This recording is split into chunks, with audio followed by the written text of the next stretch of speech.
Are you missing out by not buying a cash flowing property? A lot of investors chase high monthly returns, but does it really build long-term wealth? In this week's episode, we're going to be breaking down cash flow versus appreciation. So we're going to look at that, what's happening in Summit County housing insights, and we're going to spotlight a gorgeous listing that I want to share with you. And last but not least, we've got some fun festivities coming up. We're going into the Oktoberfest season. So stick around, check that out. And this episode could change the way you think about real estate. Ever dreamed of living in the heart of the Colorado mountains? Join me, Matt Dayton, Breckenridge native, Olympian, and mountain real estate expert. Here on the Ski Summit Show, we dive into everything you need to know about buying, investing, and living in iconic ski towns like Breckenridge, Frisco, and Keystone. From mountain real estate trends to investment opportunities, we bring you on the inside to help you make the most of your mountain life.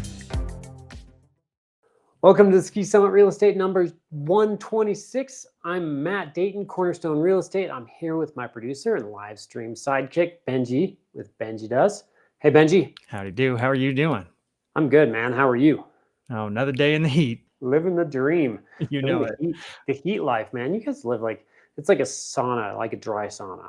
It's so bad. Well, to be honest, we're not too hot here, but we are a little smoky. We're getting a little Smoky. bit of that. Yeah, just some of those wildfire smokes blowing in from Canada, I guess. Oh. Yeah. So it's kind of been affecting our air quality. One day be great, the next it's going to be smoky. So you know what? Arizona's going through something like that too. I think there's fires up by the rim, up by Gold Canyon, or not Gold Canyon, the Grand Canyon. The super duper canyon. The super canyon. So what do we got going on in Summit County this week? In Summit County this week, we've got, well, not this week, but Oktoberfest is coming up soon, August 30th in Keystone. Yes. Yeah. This is one of my favorite times of season. So as we go into the fall, we start having a lot of these Oktoberfests, and you start getting those fall colors in September.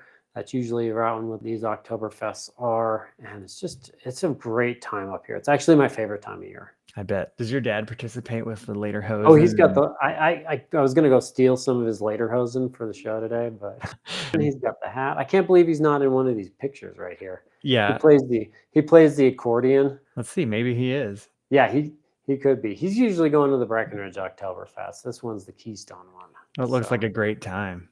I like the Keystone one personally. I mean, the Breckenridge one is a ton of fun, but it is packed, the Breckenridge one.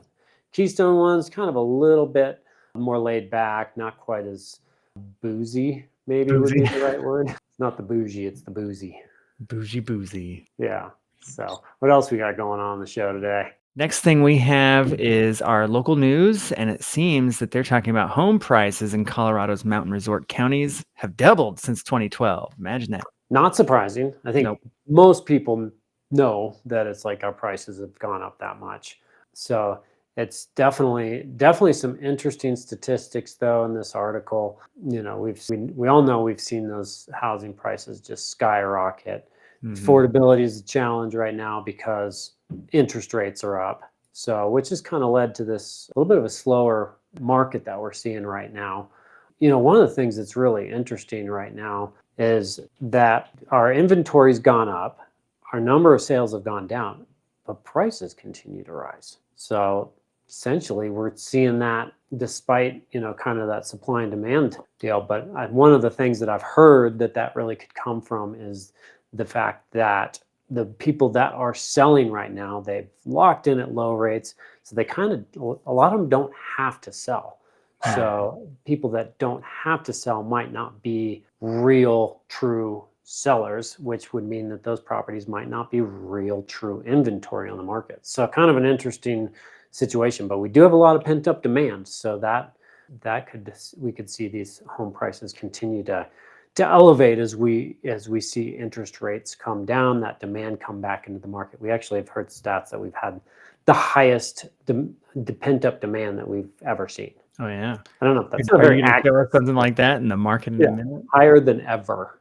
That's the statistic. So anyway, no big surprise there that we've seen those rates go up 100%. but certainly in the mountains, we see a lot more appreciation than we see anywhere else in any other counties or communities. I'm looking for this number here. So for mountain communities, Colorado Association of Ski Towns estimate 40% plus of homes vacant in some communities. You're gonna have to cut a bunch of this stuff out. I'm It's sorry. okay. I was looking for the statistic that said, oh, here, price growth in resort counties. All right, so I'm put my hand up here, cut back in. So price growth in resort counties was 189% higher than the statewide average. So it kind of gives you a real perspective of what appreciation does for those resort communities, which kind of leads us into the market in a minute. Yeah. Well, let's switch on over to the market in a minute so you can show us what's going on. All right. So we got here 33-year residential average price housing index in Summit County.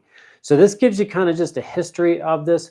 A lot of folks that I talk to when they're looking at buying a place up here, they're going to ask me, can I find a property that's going to cash flow? I want to buy this condo in Keystone and I want to put 20% down and I want it to cash flow. Honestly, those numbers generally not going to work out because the purchase price is high. HOA dues are typically fairly high. And then if you're just going to hire a property management company, they're going to start at about 20% and up from there. So once you add those all in, yes, it's going to cash flow. The cash flow is going to go out. So if that's your model, probably not going to work. I have buyers that buy cash, pay for the whole thing outright. That cash flows.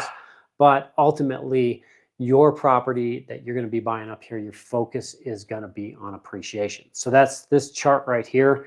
And you can really see, even if you bought at the worst time in this entire chart to buy, which would have been right after 2008, and things dipped down, you're going to see that by this point, even a few years later, you're actually kind of looking pretty good. So I always say 5-year hold is what you need to focus on.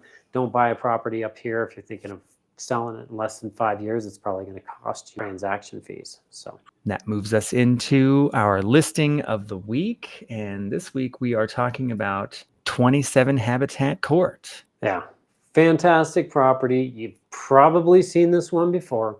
Back on the market. Unfortunately, we had it under contract. Really, things looked great, but sometimes these things fall out. It was a buyer's loan appraisal or approval, so not much we can do about that. But this is a great opportunity for someone. Great home, right near the trails and open space. As you can see, you got that right in the background there. You got trails, easy access for skiing and biking. It is a 4-bed, 4-bath, 3,600 square feet, and we're at $2 million. So I think it's an excellent value. We're getting good showing activity off it right off the bat since we came back on. So I'm optimistic that we'll get this one back under contract, but I definitely love this house. I do too. So yeah, and it's a very traditional home, but it's timeless. And I love just like there's touches in this that they've done with like I love their doors. It's Doug-fir doors, just a very traditional style. Lots of great rec room spaces, outdoor spaces. Love this little backyard. That's where you can go access those trails out back there. Yeah, it's a really sharp looking property. Little crow's nest up there is really cool. Good features.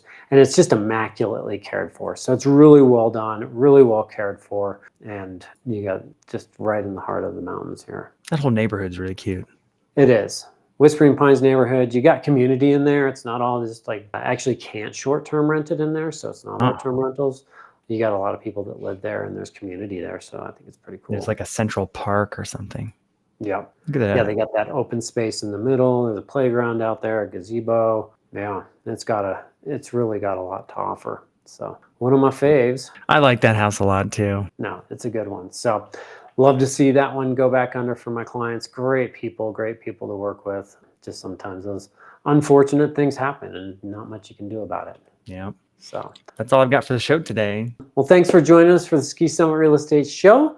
As always, we like the thumbs up, subscribes, likes, all that good attaboys. But either way, we just appreciate you being here, appreciate you watching. And until next time, we hope to see you in the mountains soon. Take care.